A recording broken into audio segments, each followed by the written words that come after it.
Pasar HP global selama ini hanya dikuasai dua pemain besar dari segi sistem operasi, yakni Android dan iOS.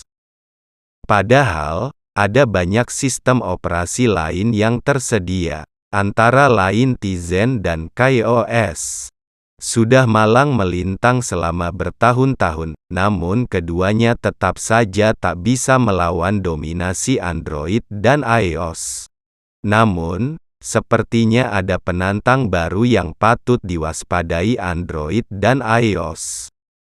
Sistem operasi ini tak lain adalah Harmony OS yang dikembangkan Huawei.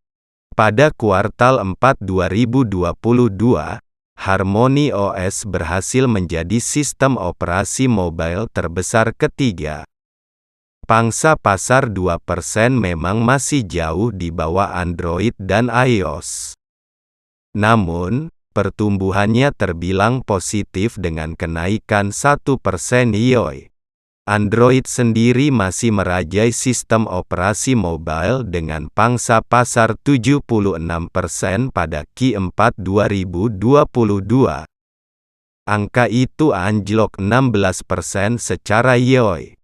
Sementara itu, iOS di posisi kedua memegang 22% pangsa pasar global di periode akhir 2022. Angka itu terjun 12% YoY. Harmony OS mulai kuasai China.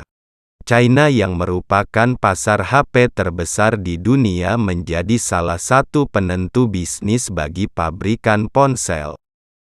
Pada kuartal 1 2023, Harmony OS yang juga menempati posisi ketiga mampu mengantongi pangsa pasar sebesar 8% atau naik 5% YoY. Android masih dominan mengantongi 72% pangsa pasar atau turun 7% YoY. Sementara iOS yang memiliki pangsa pasar 20% cuma naik 2%. Harmony OS tampak makin dekat ke posisi iOS.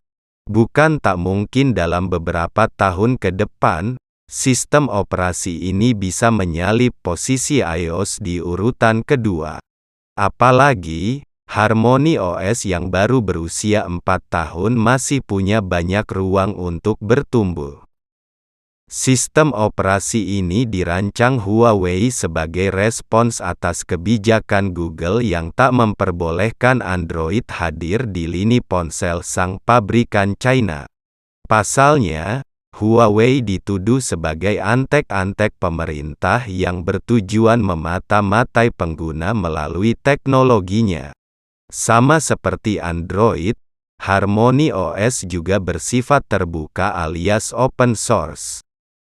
Sistem operasi ini mendukung beragam jenis produk, mulai dari HP, smartwatch, smart TV, serta perangkat IoT lainnya.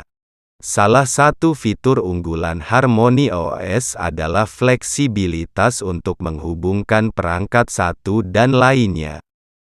Artinya, pengguna bisa membagikan beragam jenis data antar perangkat tanpa khawatir dengan kompatibilitas dan isu lainnya. Selain itu, Harmony OS juga mendukung beragam bahasa pemrograman seperti C++, Java, JavaScript, dan Kotlin. Hal ini memudahkan developer aplikasi untuk mengembangkan produknya. Saat ini, tantangan terbesar Harmony OS adalah keterbatasannya di pasar lain selain China. Selain itu, saat ini Harmony OS juga masih bergantung dengan Android. Ada banyak sumber kode Harmony OS yang masih diambil dari sistem terbuka Android. Namun, keseriusan Huawei menggarap Harmony OS agaknya tak bisa diremehkan lagi oleh Android dan iOS.